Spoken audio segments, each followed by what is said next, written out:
Welcome to today's Emunah Minute. There's an incredible Mishnah, Maseches Peh. We did it not so long ago at Mishnah Yomi. The Mishnah says in Parak Zayin Mishnah Aleph. The Mishnah is talking about the halachos as they apply to the laws of shichacha.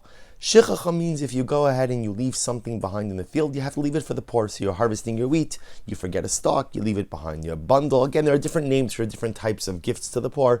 But on the most basic level, shichacha means you forgot to harvest something, you left it behind, you leave it for the poor.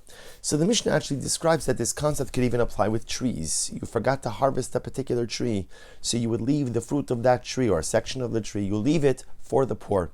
And the Mishnah says something amazing, but there's an exception to this rule. What's the exception?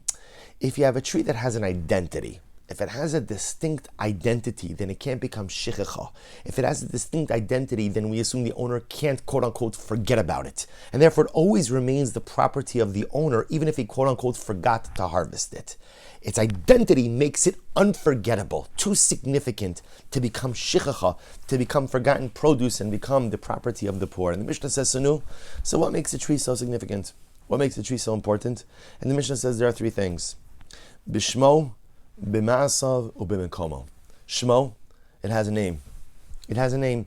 If the tree has a name, it has an identity. Right? If it has an identity, it has a name, then it can't be forgotten. B'ma'asav. If the fruits, literally ma'asav means actions. In other words, if the fruits of the tree are unique, there's something unique about the olives that grow on it, that cause it to be distinguished from everything else around it, then it can't be forgotten. Or, b'mekomo. The location of the tree is such that it stands in a unique spot and therefore can't be forgotten. Bishmo, b'masav, u'b'mekomo. The tree has a name, the fruits are unique, its actions, the actions of the tree are unique, or the location of the tree is unique. And I thought that what an incredible metaphor for life. Because the Torah tells us, Ki adam eitz hasada. Man is like a tree. And man is like a tree for many different reasons. Man has roots, previous generations.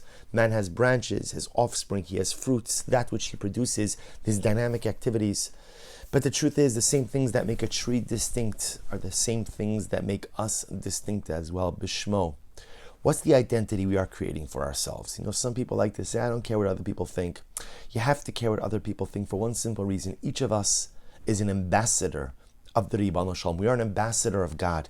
And just like an ambassador represents his country and has to put his best foot forward, each of us represents HaKadosh Baruch Hu, and as such must put our best foot forward also.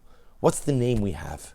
How do other people view us? What's the identity we've created? What do we stand for? What are our ideas? What are our ideals? When people look at us, what do they see? Do they see an ambassador of God? Or chas v'shalom, do they see something else? If you don't want to become shichacha, if you don't want to be forgotten, if you want to carve out an unforgettable identity for yourself, then the first step is create for yourself a good name.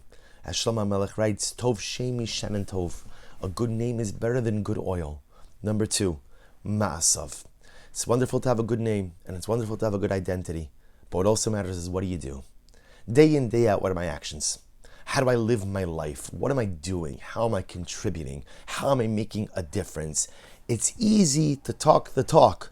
The question is, do we walk the walk? Do we produce? I espouse ideas, I espouse ideologies. This is what I stand for. This is what I believe in.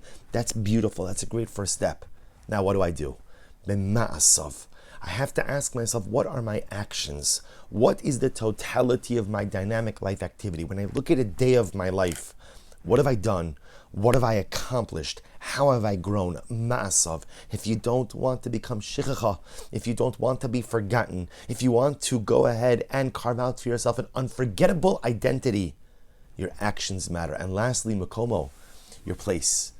Where do we choose to plant ourselves? It's nice to think that our surroundings don't impact us, right? It's nice to think that I can be friends with everyone, associate with everyone, create relationships with everyone, and those relationships will have no effect on me. But all of us know there's nothing further from the truth.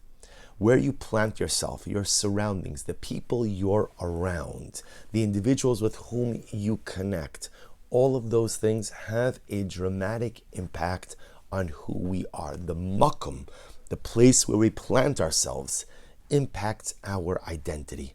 And as such, what's true for the trees is true for man.